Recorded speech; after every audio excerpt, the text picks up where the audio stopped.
লোভ বড় বিষম বস্তু, হ্যাঁ? সেই লোভ দেখি এই ধীরাজকে দিয়ে আমি সব কাজ করিয়ে নেবো, হ্যাঁ? বন্যার রূপ দেখে ধীরাজ পাগল হয়ে গেছে।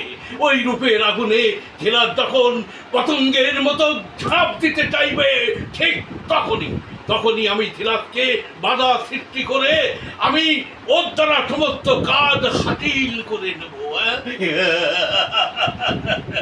তারপর ধীরে ধীরে বাবার মন জয় করে এই সমস্ত সম্পত্তি আমার নামে লিখে নেবো, আমার নামে, ইয়েস, আমার নামে।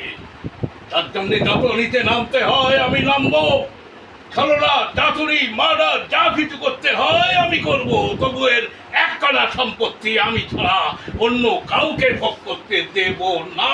It's my challenge, it's my final decision.